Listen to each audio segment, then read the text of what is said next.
So now I'm going to talk to you about how you would care for a burn when you first get one. So the immediate first aid that you should do for any type of burn is to cool the burn.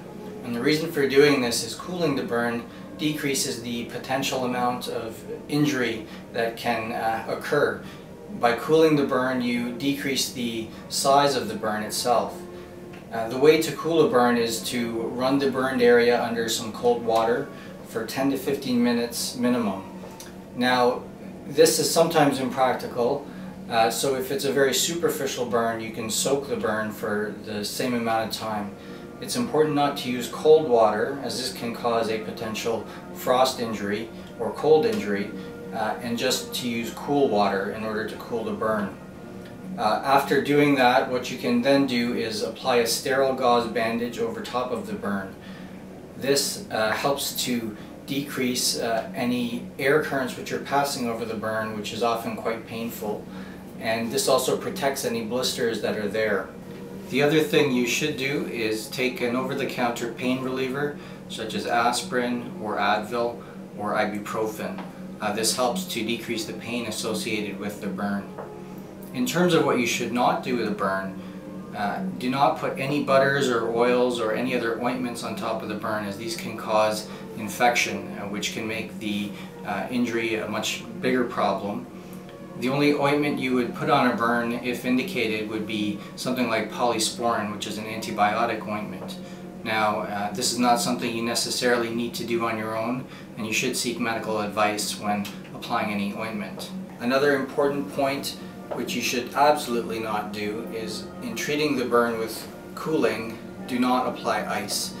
Similar to very cold water, this can cause a very significant cold injury to the burn, particularly if you're not feeling the ice or the cool water or cold water very well. So take care and really only cool the burn with cool water, period.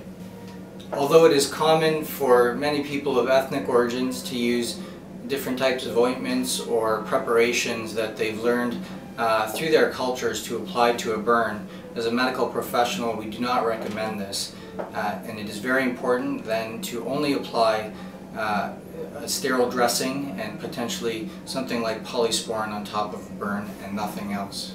For very superficial burns, it would be okay not to keep it covered. However, keeping the burn covered, whether it's superficial or a second-degree burn, helps to decrease the pain associated with the burn.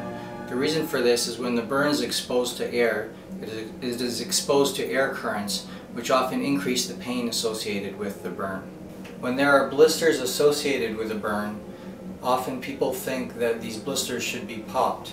However, it is important to leave these blisters intact, as popping the blisters or opening the blisters exposes the wound to potential infection.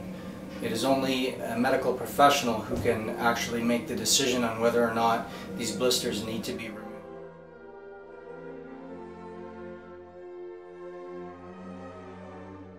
With a burn, when do you seek medical attention? For first-degree burns, the very most superficial burns, the only reason to really seek medical attention is if the burn involves sensitive areas such as the face, the hands, the feet, the groin areas, or over a major joint. With second-degree burns, it is important to seek medical attention if the burn is greater than 2 to 3 inches in diameter, which is approximately 8 centimeters in diameter. Burns smaller than this can be treated the same way as very superficial first-degree burns. With any third-degree burn, you should seek medical help. Often third-degree burns are associated with house fires or a significant injury to the body, and it is important to consider how much of the body has been burned and to contact 911 right away.